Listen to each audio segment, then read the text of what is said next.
Eugene Luciw is the president of the Philadelphia branch of the Ukrainian Congress Committee of America. You're part of one of the largest Ukrainian American communities in the country. Great to see you. So, Eugene, how important to the community are gatherings like the one in D.C. today? Those gatherings are, of course, extremely important because it is extremely important for us to, in a way, assist Ukraine in getting out the message to the United States and to American citizens about Ukraine and about how Ukraine matters and exactly what is going on and how it is that how frustrating it is that the administration has taken this strange position where it has embraced President Putin. Ukraine matters because it is a plum.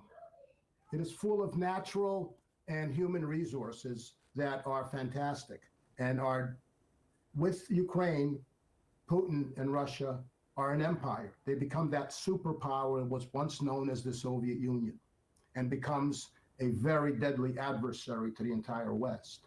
Without Ukraine, frankly, it's just simply a big country with a large gasoline station. It doesn't have that extra might that owning Ukraine brings. Owning that army that we see that Ukraine has, owning the abundant resources, the minerals, the gas, the oil, and the abundant agricultural sector. It also matters because the Ukrainian people have been defending liberty for so long. And it matters that we protect them. It matters that we be with them because they want to be with us. They're so American in their thinking. So Ukraine is a hybrid. Yes. Yeah, sorry about that. So, sorry to interrupt, but I'm wondering, so what was that moment like for you and so many Ukrainian Americans to witness what appeared to be the real crumbling of relations between President Trump and President Zelensky there in the Oval Office, to see things dissipate as it did publicly? That, of course, was a frightening moment, and it was a frustrating moment because obviously, and I think what followed was simply the consequences of that particular situation, as well as perhaps what was already in the cards, if we could say that in the Oval Office.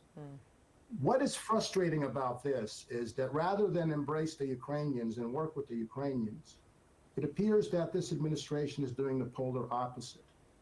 And that's sort of symbolized by throwing President Zelensky out of the Oval Office and out of the White House.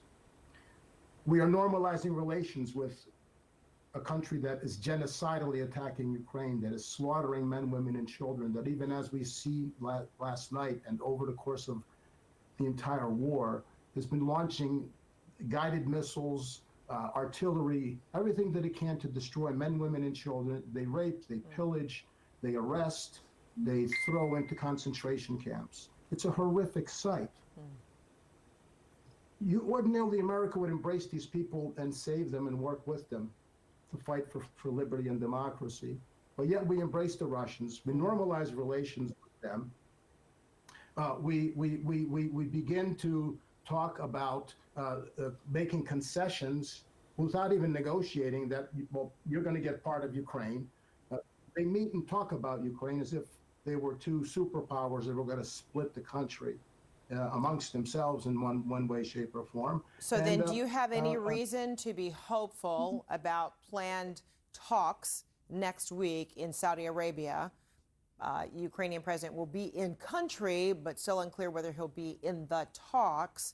What are your hopes about further negotiations or talks?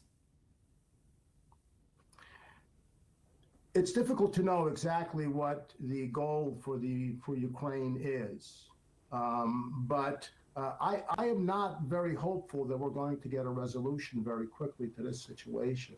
I hope that Ukraine attains what it should attain, what it must attain, which is a level of security so that it can become a secure, economically productive nation and can find its place in the European sun and can become a part of our Western world as it wants to. Hopefully some steps are taken in that direction, but I'm not very hopeful that that we're going to take many significant steps in in the meetings in Saudi Arabia. All right. Eugene Luciw, president of the Philadelphia branch of the Ukrainian Congress Committee of America. Thank you so much for your time. Thank you for the opportunity.